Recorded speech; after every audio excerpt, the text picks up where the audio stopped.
বাদশা যুলকারনাইন বলেন, সৈন্য সামন্ত, আমি মারা যাব, আমি চলে যাব, তোমাদের কাছে একটা ওসিয়ত করে যাই, তোমাদেরকে একটা সবক দেয়া যায়।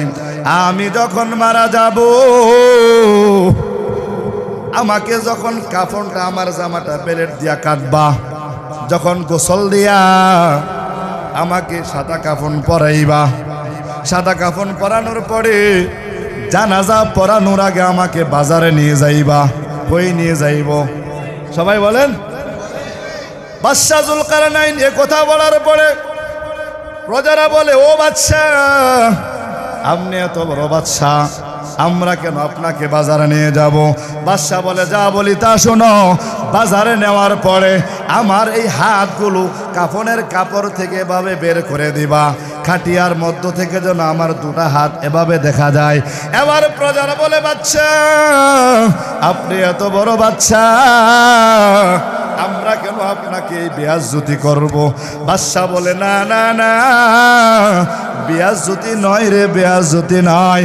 আমি বাদশা যুলকারনাইন দুনিয়ার জমিন থেকে বিদায় নিয়ে চলে যাইতেছি। আমার সব মানুষ যেন জানতে পারে, সমস্ত প্রজারা যেন আমার হাতগুলো দেখে, আর যেন বলে বাদশা যুলকারনাইন দুনিয়ার জমিন থেকে বিদায় নিতেছে কি হাতে? খালি হাতে। সবাই বলেন কি হাতে? রঙিনে পৃথিবী ছাড়িতে হইবে,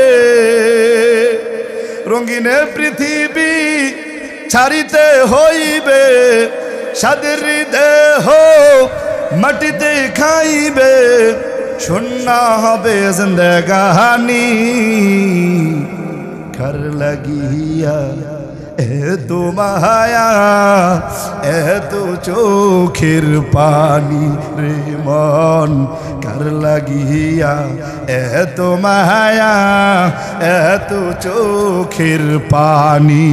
সন্ধ্যা হলে ডুবিবে বেলা, সঙ্গ হবে ববেরি খেলাম, কেউ বা দিবে আখিরি গোসল, কেউ বা দিবে আখিরি গোসল, কেউ বা আনবে আতর দাহানি। কার লাগিয়া এত মায়া, এত চোখের পানি রে মন, কার লাগিয়া এত মায়া, এত চোখের পানি। এ দুনিয়ার মুসলমান, বাদশা যুলকারনাইন জানাই দিয়ে গেছে, তোমার দাদা যেভাবে চলে গেছে, তোমার নানা যেভাবে চলে গেছে, তোমার ভাই ব্রাদার আত্মীয় স্বজন যারা চলে গেছে, তোমারও ওই পথে যেতে হবে, যেতে হবে। দুদিন আগে আর পরে কথা বলো, ঠিক কিনা? ইহা হাম সব মুসাফির হাই, কবর আখির ঠিকানা। ইহা হাম সব মুসাফির হাই, কবর আখির ঠিকানা। कोई आगे रवाना है, कोई पीछे रवाना। दुनिया में हो दुनिया का तलबगार नहीं हो, दुनिया में हो दुनिया का तलबगार नहीं हो। बाजार से गुजर हो खरीदार नहीं हो, बाजार से गुजर हो खरीदार नहीं हो। पर्दार अंतरालेर मा, তোমাকে আমি একটা নসিহত করে যাই। ও গো মা, তোমরা যারা মাইকের আওয়াজ শোনো, খেয়াল করিয়া শোনো।